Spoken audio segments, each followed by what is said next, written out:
네, 안녕하세요. 예, 반갑습니다. 열린사이버대학 부동산학과 교수 차용섭입니다.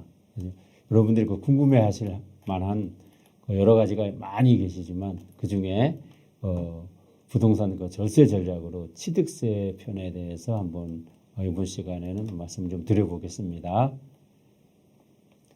근데 이제 취득세가 상당히 이제 중요하기 때문에, 그리고 이제 절세하면은 제가 유튜브를 좀 봤는데요. 보니까 무슨 법무사비를 절감을 한다든지 여러 가지 그런 걸 많이 다루셨더라고요. 그거보다도 이제 지방세법에 보면은 자세하게 나와 있습니다. 그래서 그걸 기준으로 해서 제가 말씀드려보겠습니다. 그래서 이제 여기 이제 이런 기대 효과는 여러분들이 이제 여기 보신 바와 같이 잘 이제 터득하실 수 있겠고요. 순서는 이제 일시적 2주택이 뭔지 이제 확인해 보겠고요. 그다음에 주택수 산정 방법, 그다음에 취득세를 이제 중과 배제하는, 중과가 이제 안 되는, 그다음에 이제 취득세를 이제 감면해 주는, 이런 거에 대해서 설명을 해 드려 보겠습니다. 자, 일시적 2주택이 뭔지 아마 잘 알고 계실 겁니다. 그래서 여기 보시면은 일시적 2주택이 뭔지, 그래서 개념 설명을 하겠고요. 그다음에 일시적 2주택이 아닌 경우가 있습니다. 이거 잘 또 기억해 두셔야죠. 그다음에 일시적 2주택에 해당이 되는 경우, 이런 경우에서 이제 말씀드리겠습니다. 자, 일시적 2주택이란 해가지고 이제 그야말로 일시적 2주택입니다. 그러니까는 일시적 2주택이니까 1주택이라는 얘기죠. 여기 보시면은 이제 조정 대상 지역에서 취득해서 1세대 2주택의 경우 조정 대상 외의 지역, 서울시는 전부 25개구 전부 조정 대상 지역이죠. 그래서 1세대 3주택, 요 경우에 세금이 취득세가 이제 8%, 8%입니다. 그래서 그거를 이제 설명드린 거고요. 일시적 2주택 요 부분. 자, 그다음에 이제 일시적 2주택이 아닌 경우, 이때는 이제 중과가 된다 말씀드렸습니다. 그래서 2주택 이상을 보유한 다주택자는 이사 등의 사유로 신규 주택을 취득하더라도 일시적 2주택에 해당하지 않습니다. 그래서 이 부분 이제 각별히 좀 유의하셔야 되겠죠. 그래서 일시적 2주택인 줄 알았는데 이건 해당이 안 되는구나. 그래서 이제 2주택 이상을 보유하신 분은 해당이 안 되는 겁니다.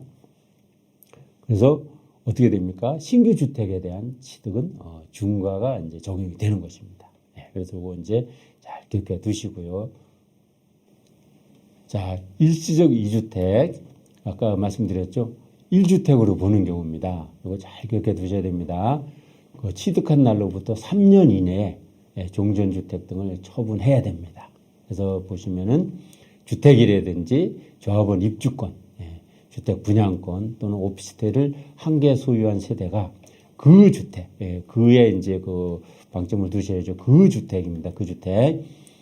조합원 입주권, 주택 분양권 또는 오피스텔, 이걸 갖다가 종전주택 등 이렇게 이제 얘기를 하는 것입니다. 그리고 조합원 입주권 또는 주택 분양권인 경우 해당 입주권 또는 주택 분양권에 의해서 주택을 취득한 날부터 3년을 소유해야 됩니다. 3년 소유하시고 이사, 학업, 취업, 직장 이전 이와 유사한 사유로 이제 다른 주택을 취득한 경우 이때는 1주택으로 이제 보는 겁니다. 3년 소유. 자, 그다음에 또 모두 앞에 거는 이제 조정 지역과 섞여 있는 경우고요. 모두 조정 지역인 경우에는 취득한 날로부터 2년 내에 처분해야 됩니다. 그래서 이제 잘 기억해 두셔야 되는 이 부분 2년 내에. 그래서 여기 보시면은 이제 종전주택, 그래서 이사 등의 사유로 취득한 신규 주택에서 모두 조정 대상 지역인 경우에는 취득한 날로부터 2년 소유 후에 종전주택을 처분을 해야 됩니다. 그래서 이거 이제 잘 기억해 두셔야죠. 그래서 자칫하면은 이제 중과가 되는 경우가 있기 때문에 이 부분은 상당히 절세의 중요한 부분입니다. 자, 그다음에 이제 일시적 2주택으로 이제 일시적 2주택이니까 1주택. 예, 그래서 이제 그 1주택으로 보면은 이제 전세가 되니까 기분이 좋겠죠. 자, 일시적 2주택의 그럼 기산점, 예, 어디를 기준으로 해서 이제 하는지 이제 그걸 이제 잠깐 살펴보겠습니다.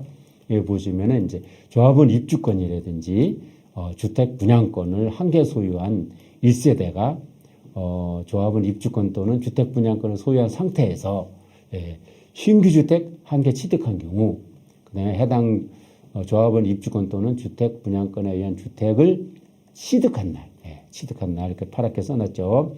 취득한 날부터 일시적 2주택 기간을 기산을 하는 것입니다. 그다음에 보시면 또 우리가 이제 그 도정법에서 쭉 이게 있죠. 여기서는 이제 그 요거를 조금 이제 기억을 해 두셔야 되거든요. 보시면은 이게 조사 전, 예, 그다음에 시청을 하고, 예, 예, 그다음에 관리를 잘 해야 됩니다. 예, 요거. 그래서 이제 조사 전 시청을 하고 관리를 잘 하자. 예, 요걸 이제 기억해 두시고 요거를 이제 그 설명을 들으시면 되겠습니다. 이제 조사 전 하면은 이제 조합 설립 승인, 그다음에 이제 사업 계획, 사업 승인, 그다음에 보면 이제 종전 평가에 평가 이제 종전 평가, 종후 평가가 있는데요. 그래서 이제 그 평가, 그다음에 이제 시행사를 이때 이제 선정하는 것이고요. 그다음에 이제 내가 몇 평짜리 어떻게 할 것인지 그 이제 분양 신청을 하고, 그다음에 이제 관리 처분을 하고, 그다음에 이주를 하는 겁니다. 통상적인 이제 순서가 이렇게 됩니다. 그래서 요걸 좀 기억해 두시고, 그다음에 요 이제 그 사항을 이제 그 설명을 들으시면 되겠습니다. 우리가 이제 얘기하는 도정법, 도시 및 주거환경 정비법에 따른 관리처분 계획의 인가 또는 빈집 및 소규모 주택 정비에 관한 특례법. 그래서 이제 도정법에는 이제 세 가지가 있다고 그때 아마 여러분들이 잘 알고 계십니다. 재개발, 재건축, 그다음에 이제 그 도시 주거환경 정비 사업. 그래서 이제 이런 게 있고, 그다음에 여기 또 보시면은 빈집 및 소규모 주택 정비에 관한 특례법. 예, 이걸 조금 이제 생소하실 수 있는데요. 이것도 이제 그 네 가지가 있습니다. 요거는 그래서 이제 소규모 재개발, 재건축 그게 두 가지 되고, 그다음에 이제 자율주택하고, 그다음에 가로주택 정비사 이렇게 해서 이제 네 가지가 있죠.